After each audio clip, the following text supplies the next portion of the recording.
am really privileged to be speaking with Dr. Gabrielle Lyon, and she's, really come out of nowhere to be this really important person spreading this really important message on sort of the importance of muscle building for longevity, for health. I mean, I think the message has always been there, but the more people we have, like really expert medical opinions, the better. And I'm really happy to be here, Gabrielle. I'm glad to be talking to you. Jason. I'm interested also just to go over how you got into this sort of space, because it's not the typical sort of career path of somebody with your training. So maybe you can take us, from the beginning, how your training, how you got interested, and how you got to where you are right now. I'd be thrilled to. First of all, it's really nice to be able to meet you, even though it's virtual. It's been really a long time coming. I've been watching you for quite some time.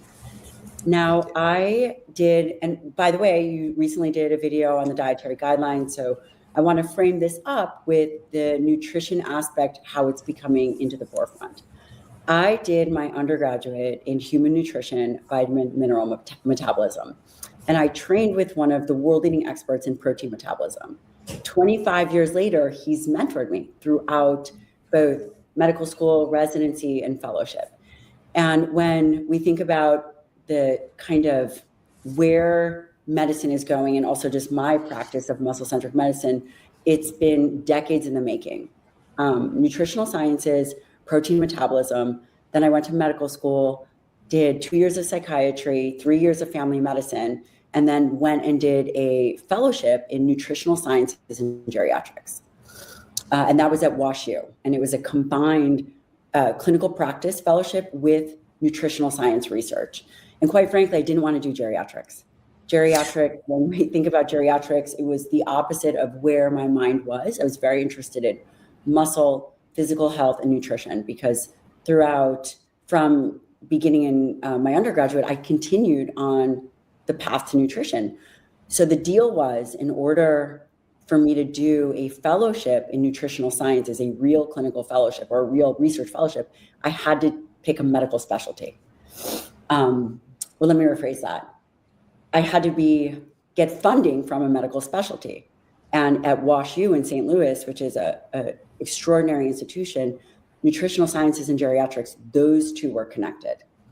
For 2 years, I did geriatrics while doing research in nutritional sciences. And when we think about muscle-centric medicine, muscle is this organ of longevity. And I'm sure, Jason, that you've had these moments of insight. With the obesity code, there's probably a moment of insight. And I was looking at body composition, brain function. We were looking at this study of individuals with BMI over 30, body fat percentage, and brain function. And I imaged this woman's brain, and she was in her mid-50s, and her brain looked like the beginning of an Alzheimer's brain. And she was doing everything right, doing what all the, quote, medical experts had told her: eat less, move more. And she had cycled through bouts of weight loss for the last 20 years. She lost the same 20 to 30 pounds. And I just had this moment where she was just representative of so many of our patients. And I vowed that was never going to happen again. If I had something to do with it, there had to be a solution. There had to be something better that we were telling people. And this is where muscle-centric medicine was born. I realized, just thinking about it, and also I was just so deeply affected, that this was not an obesity problem, that this was a problem of muscle first. And that's essentially where muscle-centric medicine was born. Wow. That's amazing. I mean, I think it's, like you, sometimes you have these moments where it's like you're doing medicine, and then you think, oh my God, we're doing it all wrong. It's like, and it's a strange feeling, because it's like, how can, what you've been doing all along been so wrong? And I think, like you, I completely agree that sometimes medicine as a practice sort of gets a little lost, because you get focused down on one pathway. as this is the way to health and stuff. And unfortunately, in medicine, I think it ran through drugs and take more drugs, right? Oh, here's newer drugs, right, that are better. It's like, I'm not sure that was the actual problem. And that's where I think it's great to have voices like yours that are like really talking about sort of how to be healthy. So how did you go from there to your best-selling book, Forever Strong? Yeah, well, again, this was in the making for a long time. And I think that that's where you and I are very similar. I graduated med school in 2006, been in clinical practice, and I'm still doing research and publishing, not just in for the lay public, for public consumption, but also in peer-reviewed journals. And your question, so Forever Strong, the first book was a New York Times bestseller, and it really positioned muscle, skeletal muscle, as this organ of longevity. And in my roots of nutritional sciences, again, having just done a fellowship, I finished my fellowship 2015, really focusing on the nutritional aspect of muscle health. Really part of the problem, the way that I see it, is that we are eating in a way and living in a way that is mismatched for muscle health. And I'll take this a step further, because you asked this, where did this book come from?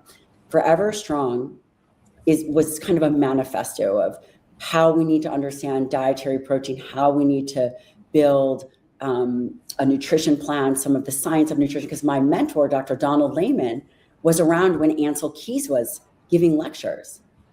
And again, we stand on the shoulders of giants, but he was at the precipice of this low fat, saturated fat is the cause of heart disease.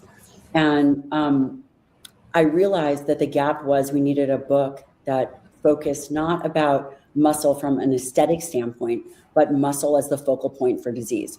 I'll give you an example. Obesity, heart disease, Alzheimer's, which is type 3 diabetes of the brain. These are all diseases that have their roots in metabolism, as you talk about all the time. And I would argue that the root cause medicine, where this originates, is in skeletal muscle first. Here is why. Skeletal muscle is your primary site for glucose disposal. At rest, healthy muscle burns primarily fatty acids. It is your amino acid reservoir. It is, it functions as an endocrine organ. And skeletal muscle as the focal point that makes up 40% of one's body, this becomes deranged first. So when we think about how we diagnose as physicians metabolic syndrome, we think about that as an obesity problem. It's not. Elevated triglycerides, elevated glucose, elevated insulin, elevated blood pressure, a wider waistline. These are diseases of skeletal muscle. Well, that makes a lot of sense, actually. And I love the way that you frame it as an organ, because really that's really all it is, right? You have to think of it just the same as your liver or your kidney or your brain, your heart. I mean, there are certain things that affect it, and there are certain things that are good to do. And this is where the new book comes in, right? It's so maybe you can talk about your new book coming out, which is very exciting. Very exciting. The new book is called the Forever Strong Playbook. It's behind me here. And it's the book that I originally wanted to write. It is a tactical field manual for what you need to do, how you need to train, how you need to think. It really is this manual for living a stronger, more resilient life. And it covers the new dietary guidelines, because my mentor wrote the protein section of the dietary guidelines, and he also co-authored the nutrition aspect of this book. And it's not the physiology behind it, but it's the action. How do you implement this into real life? There are training protocols in there. There are recovery protocols. It's a book that is very visual and distilled down, easy to understand, whether someone is a beginner, intermediate, or advanced. It really covers the whole spectrum, and it's evidence-based. And this is, again, it's a tactical field manual. The first chapter is actually how to think. Most people are interested, but there is a divide between being interested and being able to take action. And until you can identify that mental piece too and close that gap, it becomes very difficult to facilitate change. And of course, there are tons of recipes, and I'm proud of this book. And as an author, it's hard to say that you're, quote, proud of something. I know because you've published quite a bit, but this one I feel really proud of. Yeah, I mean, it's like your children. You're not supposed to have favorites, but you do. So far, this is it. Yeah, I mean, you love them in different ways, right? And I think that's what this is, right? It's a different take on it, right? You go from sort of a lot more of the science-based, why muscle matters and so on, to the practical, right? Because it's not the same thing, right? There's some people who love to dive deep into the real sort of heart of the matter. And there's some people that are like, just tell me what to do, right? It's like, I want to do this and eat this and do this and tell me what to do. And I think both are fine, right? Because honestly, as much as I love to dive deep into certain aspects of metabolism stuff, there are other parts of, my life where I'm like, just tell me what to do. Like, it's like when I'm, when I'm doing like videos or something, just tell me what to do, right? It's like, you don't need to tell me why I need to do this.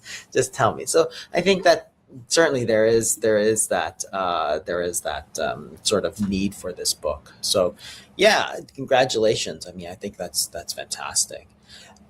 Maybe you can tell us a little bit more about some of the science then, like just going back into the science of the muscle and why it matters. Like, what is it about the muscle? And you've introduced this concept of muscle span. Maybe you can talk a little bit about that and sort of explain why, this is such an important sort of underappreciated aspect. I've been thinking a lot about this as how did we miss this? Because when we think about, say, the obesity epidemic that started the late 70s, early 80s, the focal point was food. And it was this idea that we were outpacing we were just consuming too much, highly processed, highly palatable foods. At the time, exercise was not even discussed. Muscle was not even discussed as part of the equation. And the reason that I think history is so important is because if we don't recognize history, then we're going to be bound to repeat it. And when I went back and I'm like, how did we even get ourselves in this kind of situation? I realized that as humans, and you alluded to this earlier, as humans, as providers, we become very good at hearing a question, answering it in our way, and then being taught that this is the way. This is the way that we treat obesity, and quote, obesity is the problem. What ended up happening is because we became so hyper-focused on obesity, we ignored the fact that muscle is an endocrine organ. When you contract skeletal muscle, it releases myokines, and myokines are peptide hormones that travel throughout the body, both act locally, systemically, act on the brain, has various effects on the brain and the body. Skeletal muscle, as an endocrine organ, releases these myokines based on duration and intensity of training. What becomes so fascinating about this is, say your listener or viewer, they're like, well, why do I care about muscle as an endocrine organ? Number one, because it's under voluntary control. You are a nephrologist. You are a kidney doctor. You cannot tell your kidneys to secrete erythropoietin as much as you want to talk to them. But you can say, I want to do a squat. I want to contract my bicep. And because this system is the only system under voluntary control, it means that it's a choice. And once we reorient ourselves to the importance of muscle, which has always been about aesthetics, frankly, I mean, it's been about sport performance, it's about aesthetics. It wasn't even considered to be an organ system. We didn't even discover that until the 2000s. And not only that, fast forward to how we classify diseases as physicians, the ICD-10 codes, sarcopenia didn't even get one until 2016. The idea that muscle could be diseased or dysfunctional from, say, a decreased muscle mass and strength and function wasn't even recognized as a disease. It wasn't given this international classification of disease until 2016. Why do I say all this? Because as humans, if we don't challenge conventional ways of thinking about things, we are very good at executing on the algorithms that we know. And once we recognize that skeletal muscle, A, is a voluntary choice, and B, requires very certain inputs to care for it, just like the kidney requires fluids and certain inputs, then as a choice, as this idea of muscle span, the length of time you live with healthy muscle, changes the trajectory in which we age. Because it makes up 40% of our body. And muscle, there's three main influences as we think about it. So obviously when you're young, we're up against a ton of myths. We're behind on our muscle science. There's been this myth, I have two little kids. There's this myth that kids shouldn't lift weights. Kids shouldn't exercise. But that's not supported by the data. And when you are young, your muscle is primed.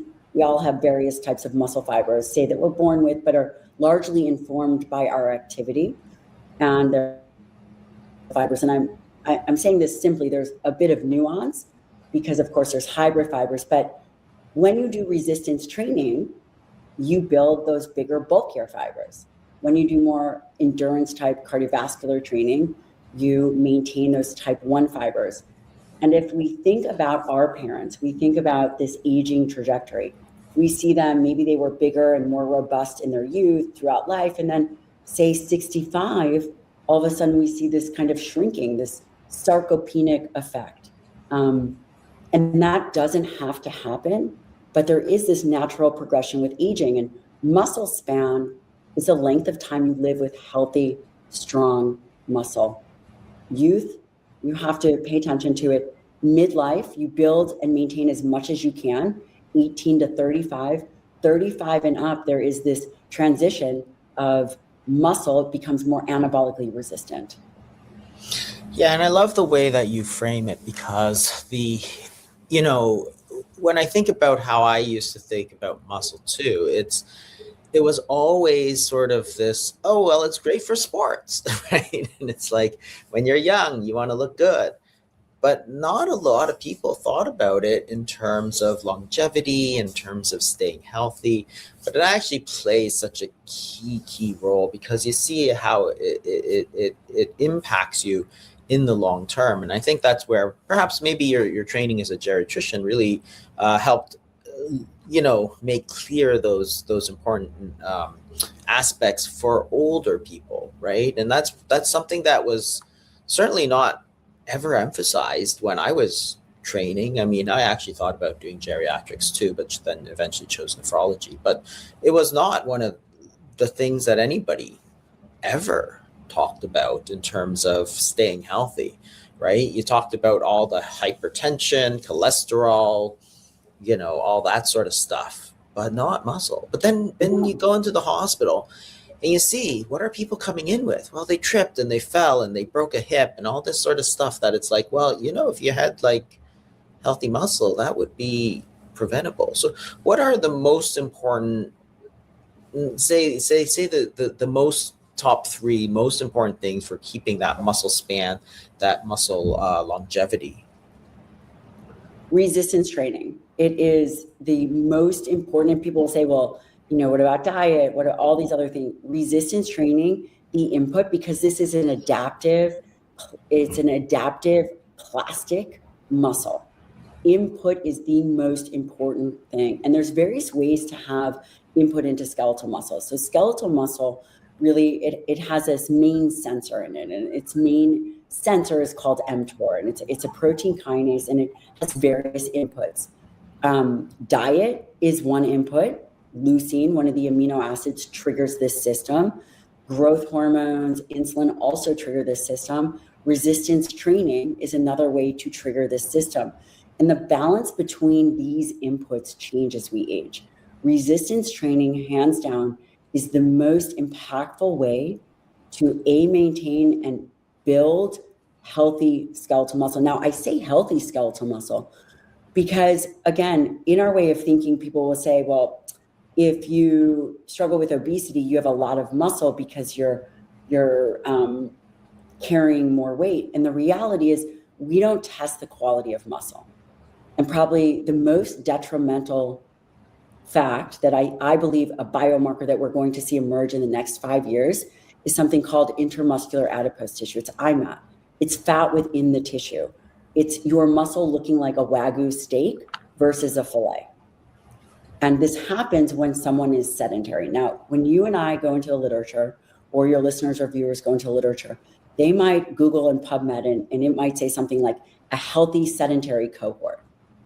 There is no such thing as a healthy sedentary individual. When you are sedentary, the health of that muscle decreases. There's byproducts that build up. There's muscle glycogen that it's almost like a stagnant pond, that this creates low levels of inflammation. This can decrease the strength, the quality of the tissue. So resistance training is the way around that, regardless if body composition changes or not, regardless if your body fat percentage changes, regardless if you put on skeletal muscle.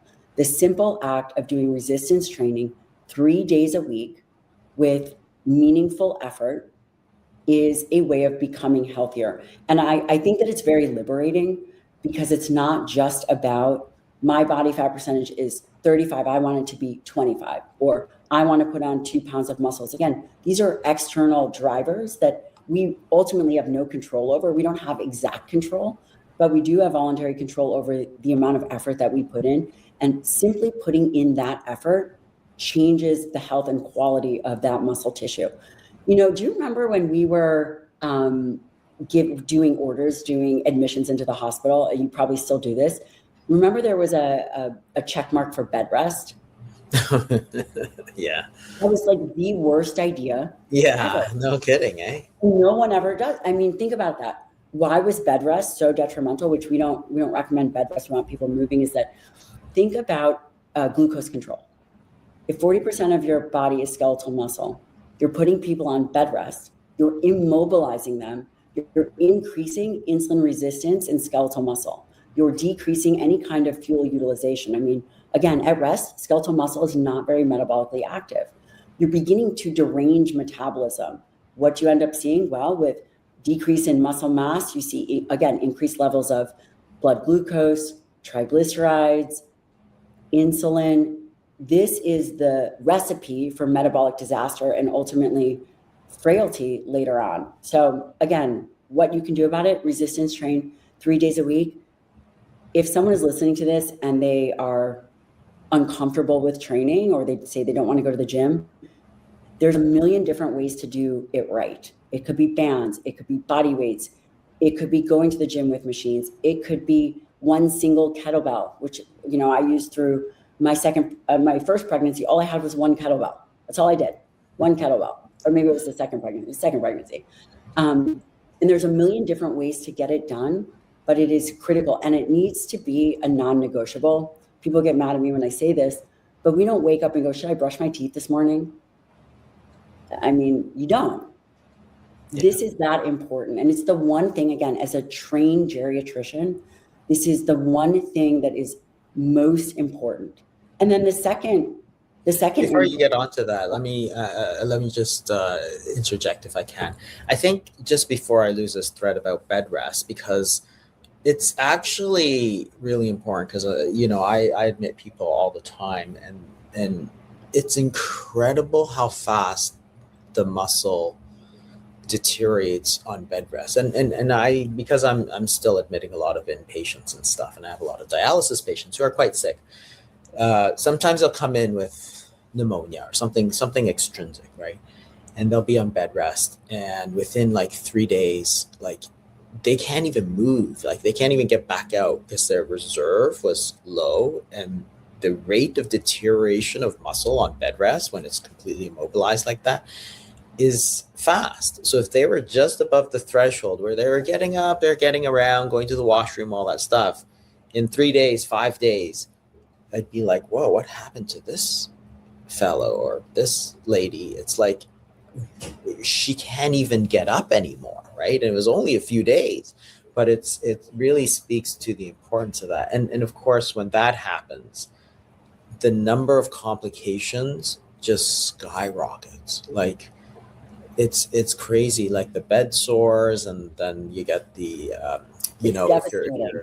it really is. And then of course you don't have the strength, so then you might trip on stuff, or because you're shuffling your feet, right? So it's not just the one thing, right? And this is why it's important. You say it's just strength. No, it's not just strength, right? It's everything, because everything you do is based around movement and so on, Right. right? And then it impacts your metabolism and so on. So, and then, I love the point about it's not, a bunch of free weights in your basement. It can be anything. So the classics, push-ups and sit-ups and pull-ups, all these body weight exercises called, calisthenics. Right. They're like, you don't need all this equipment. It can be jumping, it can be, push-ups. I mean, that's been ingrained into us since grade school, right? Sit-ups and push-ups, right? It was the classic, right? And I think we have to get back to that idea that, hey, it's resistance. But you don't necessarily have to buy an expensive Smith machine or some, you don't need that. You can just do it. Like, there are ways around it. So a great point on that. Sorry. I So really like that you pointed sorry, go out. ahead. I really like that you pointed out, again, because you're a practicing physician, and so am I. And there's a million different ways to make these quote recommendations, and this is what I see out there, is that people will make recommendations, but that is different when you are in the real world seeing patients, and you know that the average carbohydrate intake for people is 300 grams of carbohydrates a day. That's 3 glucose tolerance tests a day. This is the average. The average individual isn't moving. The average individual is sedentary. And so when we really think about, there's all this idea of, there's the athletic space, and that's great, and that's in a perfect world. But that is not what we are up against if we want to build a stronger, more resilient future and just more resilient humans. And I love what you are pointing out, what you see in patients, the acceleration of weight loss, of muscle loss in 1 week of bed rest. They could easily lose 5 pounds of muscle in 1 week of bed rest, versus when you're younger, it might take 30 days. Right? You are much more resilient, and your baseline is much higher. And what you're pointing out is a critical component to aging, and that is a catabolic crisis model. That there are moments of discrete loss of muscle and mobility that happen on the hospital admission. All of a sudden, it's 7 days later, they've lost 5 pounds of muscle, they've lost strength, and now someone who is already compromised will never go back up to baseline. And we hope that never happens. There are ways to avoid it. And that is, I think, the work that, while you and I are doing it from different angles, that's really the work that we're doing. It doesn't have to be complicated. It doesn't have to be multiple barriers to entry. It just has to get done. And that's, and the playbook highlights, if you're going to do something with body weight, if you're going to do something with dumbbells, I did dumbbells. You could buy dumbbells on Amazon. And also high intensity interval training. One of the things that I hear is that people don't have time to do this. And the reality is, if you don't have time for this, how are you going to have time for sickness? How are you going to have time for dialysis? How are you going to have time to all the other complications that come from not being well? And if we can rethink the way that we prioritize muscle. Can you imagine if someone went to the hospital and they lost that percentage of kidney? Yeah, it'd be like, wow, that's as an organ system problem, right? As an organ system. The thing with muscle is that the changes of muscle are subtle over time. Sarcopenia, when we think about the definition of sarcopenia, it's really roughly a 4% loss per decade. Maybe it's a little bit more, but that's 10 years. It's not that much. And I think that number is very misleading. In fact, I think it's wrong. And part of the reason I think it's wrong is because we haven't been measuring muscle directly. We extrapolate muscle numbers from, at population levels from a DEXA. A DEXA doesn't look at muscle directly, it extrapolates lean tissue. It looks at bone and fat. Yeah. And we've just we haven't been able to highlight the importance of it, but now we can. We are going to get more. There's more advancements coming, whether it's MRI and ultrasound and looking at muscle quality. The advancements are coming, but in the interim, knowing that we must prioritize resistance training, you must, and then you have to mirror that with the most essential macronutrient as we age, which is protein, and especially for older individuals. Dietary protein is the most essential macronutrient, and finally it is reflected in the dietary guidelines, and also the playbook covers that. Yeah, so let's get into that. That would be your number 2 important recommendation, and maybe just take us through, because there has been a big change actually in the recommended daily allowance. So maybe you could just speak to what the recommended daily allowance was, what it is now, and why you think protein is really such a critical sort of macronutrient. Yeah, the new guidelines, I couldn't be more ecstatic about them. It was very emotional. I was there, and it was a very emotional moment. Like I said, my mentor wrote the protein component of the dietary guidelines, and the old guidelines really highlighted grains. And these new guidelines flipped the pyramid upside down. Now, there's a few important aspects to understand. Number one, dietary guidelines are designed to help inform choices. It's not a hard, fast number that it's saying you must have this. It typically is a range. The dietary guidelines for Americans it's really 2 things. Number one, it informs a range, which we're going to talk about. Number 2, it impacts those that receive federal funding, like nursing homes, schools, military, sometimes hospitals and prisons. Why it's so important is that up until this point, protein has never been prioritized. The current RDA, which is a recommended dietary allowance, is set at 0.8 grams per kg. Now, this is important. Those minimum recommendations, which is the minimum to prevent deficiencies, did not change. The RDA still exists at 0.8 grams per kg. What changed was the recommendation. Now, what is being recommended is 1.2 to 1.6 grams per kg. Another important point is the studies that were used, they didn't use any epidemiology for these guidelines. Randomized controlled trials was the data that was used, and it is all available for people. It's very transparent and based on evidence.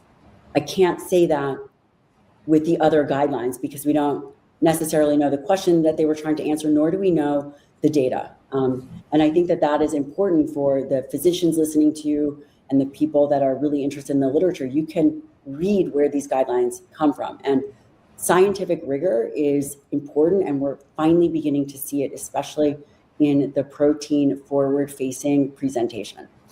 Why? Yeah, go ahead. Yeah, it's just to echo the old pyramid, which I always thought was insane, right? And it's like, God, first of all, so the old pyramid had on the bottom, breads, cereal, rice, pasta, right? That's the main thing. So really no protein whatsoever, right? Even in the second tier, it was vegetables and fruits, right? Again, no protein. Right. And there's 4 levels of this, right? And each getting smaller. By the third level, now you've got protein, but it's actually split in half. There's a half is milk, yogurt, and cheese group. And then the other side. So you're only talking about only at the third out of fourth, right? It's so de-emphasized in that guideline, in that sort of pyramid. And even though you're at the third out of fourth, it's only half of that level of pyramid. So really no protein at all in that old guideline, right? So that's just really, really, talk about de-emphasize. It's really almost actively discouraged. And I think probably, because proteins often come with fat. Like if you eat meat, you're going to have some protein, but then you're going to have fat, which was the big bugaboo of the last pyramid, right? That was the big demon, low fat. I mean, if you ever, there was this low fat era in the 80s and 90s. Some of the food did taste good though. I have to, you know exactly what I'm talking about, those fat-free cookies, all that stuff. I mean, I'm not going to say that it didn't taste good, but it really diluted the nutrient density of the diet Yeah. and was in part responsible for the obesity epidemic. Yeah. They were Yeah. recommending 12 servings of grains. Now it's down to two or Yeah. three whole Crazy, grains. isn't it? It's like, It is and I crazy. think this is super, I think the science was long, like it was there for 20 years You're before right. this new guidelines, Yes. and nobody bothered to change it because I think this is only my guess, because you'd have to admit that the previous pyramid was so bad, right? And I think that's where this new one, this sort of fresh start where they're saying this is the most substantial change we've ever seen, it's like good, because it's actually reflects the like 20 years of science, and admitted that, hey, it was actually it was actually not very good, but nobody ever wanted to. Everybody wanted to save face. Oh, it was good, we're just gonna tweak the edges. No. Like, you've got protein down to like a bare minimum, you've got fats on, using on a monthly basis, right? And it's like, okay, but the data on fats has been, with saturated fats that go along with the protein, with the Mediterranean diet, the olive oil, all of that. It's just crazy. So yeah, And that's exciting news from that standpoint. it's a really good point. You bring up another very valuable point, is that the saturated fat, we don't have a great number for it. Previously, saturated fat in the diet was 15%. Now it's 11% in totality. The recommendation is, quote, 10. I don't think that anyone understands exactly where that number came from. We don't have good scientific evidence for that number, and I'll highlight something else. Again, the recommendation is now to get your fats from whole food sources, animal fats, as opposed to, say, this hydrogenated crappy fat. And we don't really have a number for what saturated fat should be. If someone is eating a 4,000 calorie diet and 10% saturated fat is the recommendation or less, then that person could have a, quote, healthy diet at 44% saturated fat. But if someone like me, who's a very just small person, if my diet is 1,500 calories and my saturated fat is 16 grams, then my diet would be considered unhealthy. If saturated fat was so unhealthy, we would have a number. We would know what that number is. And it really highlights that we do need more data. And, arguably that number was just kind of picked arbitrarily. And I think that it wasn't changed. People were saying, well, it should have been changed. They should throw it out. I think the reality is, again, you and I work with real people, and it would have been really disruptive to take out also saturated fat and then not have a number. And this, I believe that much of the resources now are going to go to studying saturated fat, understanding what could potentially that number. And I think precision nutrition is really where we're at. For some people, saturated fat might be a problem. For other people, carbohydrates might be a problem. There really is genetic variabilities. And then, of course, muscle health. The more you train, the more carbohydrates you use, the healthier your muscle is, the better it is at burning fat. Yeah, And there's a certain link for sure, because when you're talking, metabolic, you talk about sinks, right? And that's for, for listeners, a sink is sort of where you dispose of stuff, right? So a glucose sink is where your body, if you're putting in a lot of glucose, where does it go out, right? Just like your sink, how does it go out? And of course, muscle is actually one of your biggest glucose sinks that you have. So therefore, that's why it's such an important aspect of it, because it's just like if you're looking at your tub or whatever, it's what goes in but what goes out, and that's where the sink is really important, because that's what's going to drain the system, right? But yeah, I think the whole saturated fat thing is always interesting to me too, because it's like, okay, we're demonizing saturated fat, and you've been doing this for 50 years. So where's that data that says a diet high in saturated fat is really unhealthy, right? We have all this data on dairy fats, for example, palmitic acid and all this stuff. It's actually quite healthy when you look at a lot of these. The data on the saturated fats you find in butter and other dairy products, right? And whole milk, of course, that's why the whole milk is sort of back on that, and the red meats. Again, show me the data that the eating the beef is really that detrimental, because you've had 50 years to produce this data, right? You've had the NIH, you've had everybody, like literally millions and millions and millions of research dollars at your disposal to prove your hypothesis, because it's never been proved, that eating this saturated fat. And to some extent, I sort of hate the term, because remember, all fats are different, right? They're different chemical structures. So choose one, right? Butter fat or animal fat or the beef, and show me, where's that data? Well, it's not there, right? It's like, okay, if it's not there, you can't make any conclusions, but it does say something that this is not easy. Like, it's not a slam dunk that, hey, eating all this stuff is really, really bad for you. So, yeah. And I think that protein is of course, getting recognized. I mean, you see it in everywhere you look now. It's like protein. There's a real protein forward. And I think that's progress, right? Definitely progress. It is absolutely progress. And when we think about, I just want to say one thing on saturated fat, because you have done a really great job at talking about how we eat whole foods and we eat within a food matrix. I've heard you say we don't eat, quote, saturated fat. We don't eat protein. We eat whole foods. And that is absolutely right. Almost 47% of the fat in beef is olive oil. It's monounsaturated. And this is, again, just items that are not discussed, and we eat whole foods, and that becomes really valuable. And the whole protein discussion is, it's interesting, because as a nephrologist, you've heard about protein forever. This is all that we hear, is that protein is bad for our kidneys. And the reality is, why do we need protein? Well, protein turnover, the rebuild and repair, becomes less efficient as we age. If our body is rebuilding and repairing 4 times a year, it's the enzymes, it's the structures, we become less efficient at doing that. And we have an essential need. We cannot make these essential amino acids. That's why they're called essential.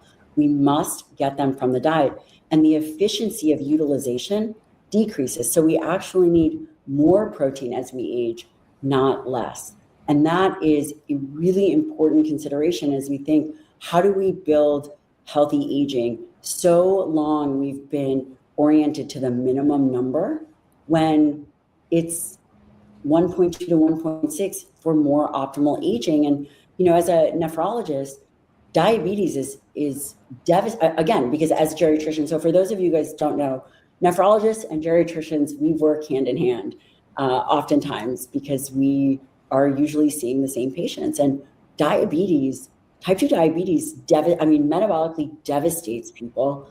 And you don't hear carbohydrates are bad for your kidneys, but you hear protein. And it's very confusing for, I think, the public, and even the medical providers need to be taught that, dietary protein helps maintain lean muscle. When carbohydrates are controlled, it helps maintain triglyceride levels. It can reduce cholesterol. It can improve fasting insulin, improve fasting blood sugar. All of these positives that relate to healthy muscle. Just an aside on the protein aspect, as a nephrologist, it's actually really interesting why people say this, because honestly, it's been like, nephrologists don't say it anymore. We haven't said it for like 15 years. That's really, really way in the past, right? So it was something that we used to say to people: eat less protein as your kidneys decline.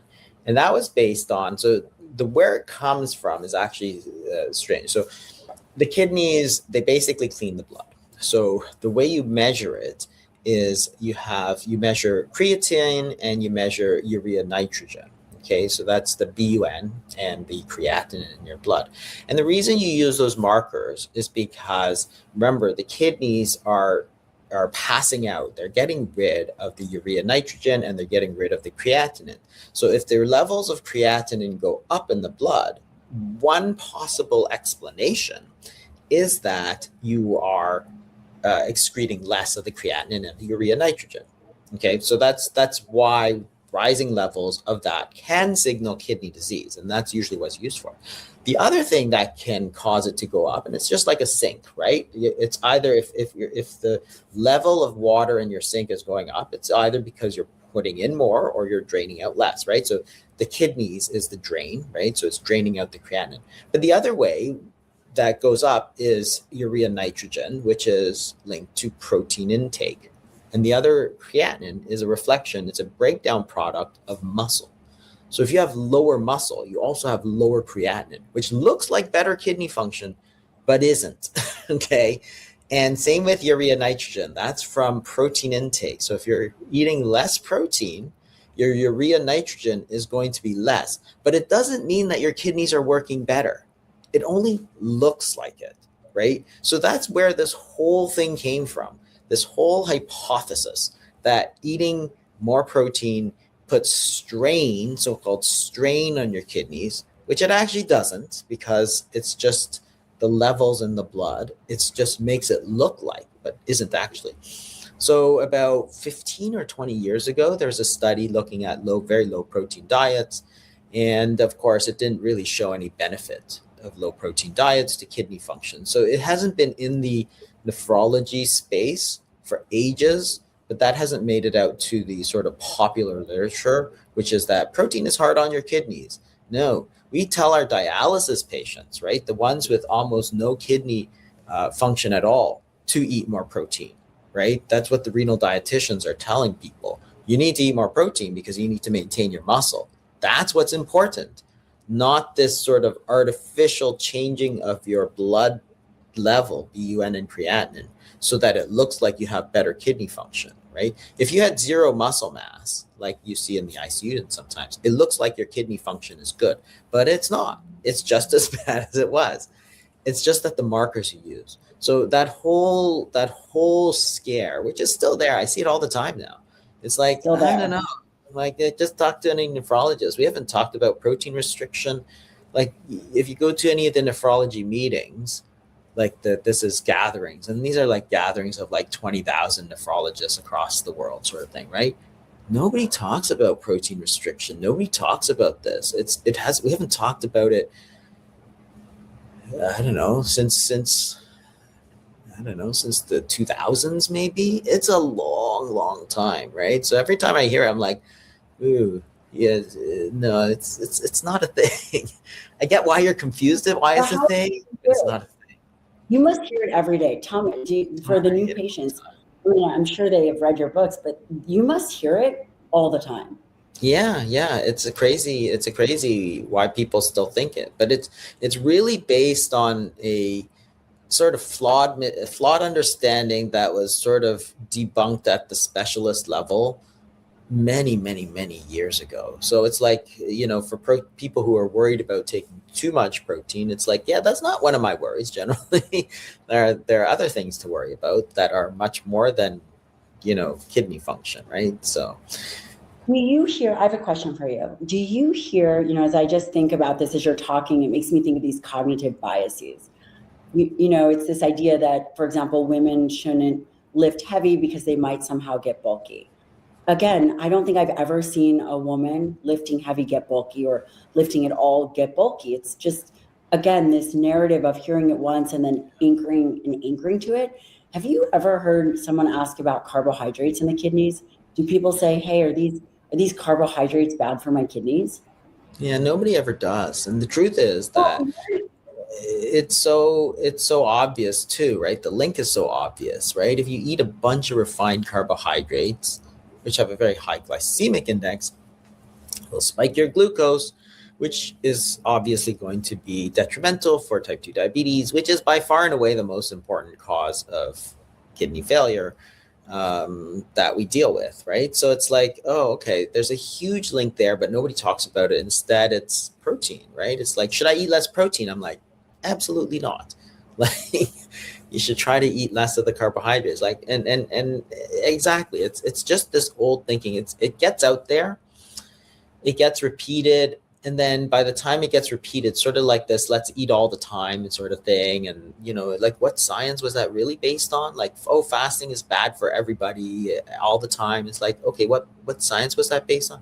Sort of like the saturated fat, right? It's like it gets in there and it's like, okay, well, show me the data, because I'd like to see it, because I've never seen it, right? I've never seen the data that definitively says, hey, you eat more saturated fat, you get more heart disease, right? Show me that data, because if you have it, then I'd love to see it.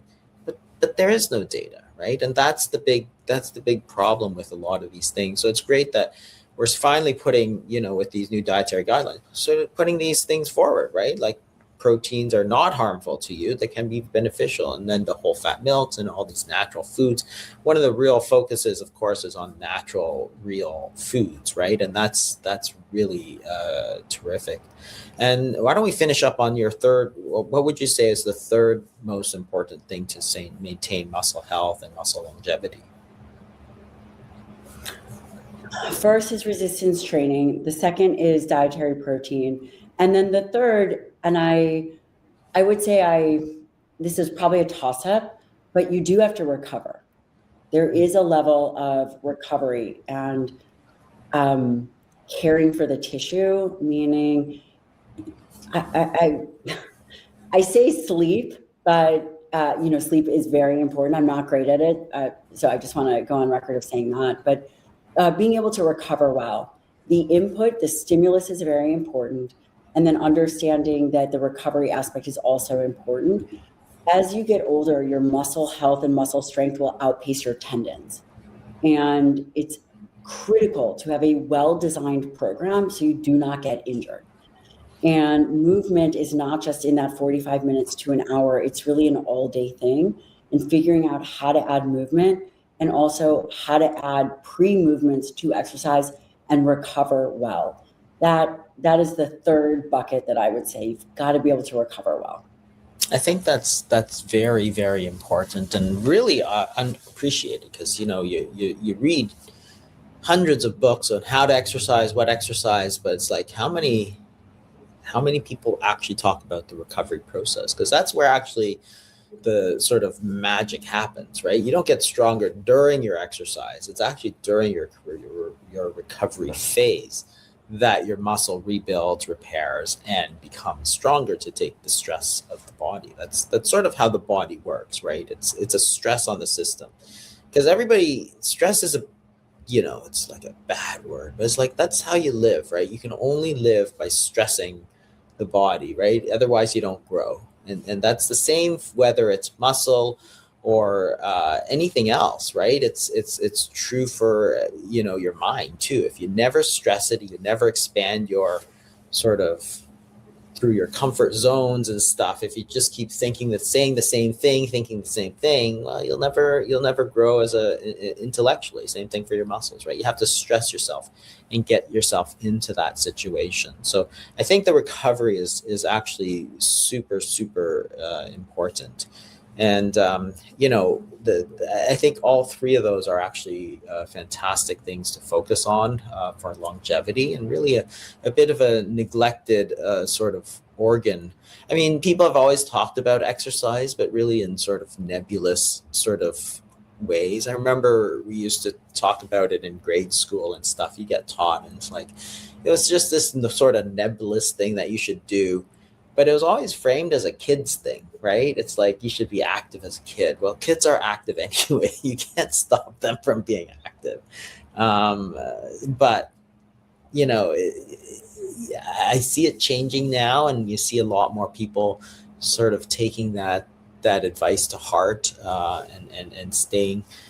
I think a lot of these messages have their time has come, and I thank you for being a strong part of that sort of advocacy, because I think it's probably long overdue. Um, just as we finish up here, any parting thoughts, parting advice? I think you've given us some really valuable advice here already, but anything else you would add? I love that you said that stress is not bad, and I actually cover that in the first chapter of the book, How to Think, and adding purposeful friction. Right. Life is, we've only been taught about one stress response, which is fight or flight, but there are other stress responses, tend and befriend, and the courage response. Both can be cultivated, but are never discussed. And friction and challenge, all of these things, they're good. And this is, quite frankly, how people thrive. It's how we were designed. The other stuff is a narrative. You don't need a hot bubble bath. You need discipline. You don't need another foot rub. You need to put in structures and boundaries for execution for the things that become very meaningful for you. And that really closes the gap. Yeah, I love that phrase, purposeful friction, because it's like, we all know that it is something that needs to be done. It's not necessarily what you want. You want the bubble bath and the foot rub. Only in the beginning. Yeah. Thank you. Until you step into the harder things, and then you recognize that a meaningful life, it really is built on the challenge and the overcoming and the capacity that you build. That's so true, and it's really that meaningfulness is what a lot of people sort of lack. I mean, a lot of these studies of happiness and stuff, it's clear that the meaningfulness of what you're doing is important. Like, you see all these sometimes you see these billionaires who are just depressed, and it's all like, the time, wow, you have everything. All the time. You have no purpose. All the time. No purpose in life. Yes. Everything is you have already. So it's like, yeah, what do I do now? It really is a void. I mean, it's such an important aspect. And what would you say is your meaningful purpose that you see right now? I mean, for me personally, that's easy. It's two things. Obviously, my family, my friends, my community. But I believe that we can build stronger, more resilient humans. I truly believe that. And I have spent decades it's not, and you can vouch for this, it's not easy doing what we're doing. It's, the first one through the gate, that one gets bloody and it's difficult. It's not easy. But I believe that if you have the ability and you have the knowledge to help the world or help people, then you have a responsibility to do that. And it is very easy for me to say that my purpose is to help build stronger, more resilient humans. And I know that it can be done. It can be done. Yeah, thank you so much, Gabrielle. This was a great conversation. I really enjoyed it. It's fantastic. Thank you so much. Thank you. All right, I think we're good here. I don't know if Karen's still on. I was actually laughing because of the friction thing. I was just actually reminded of something that some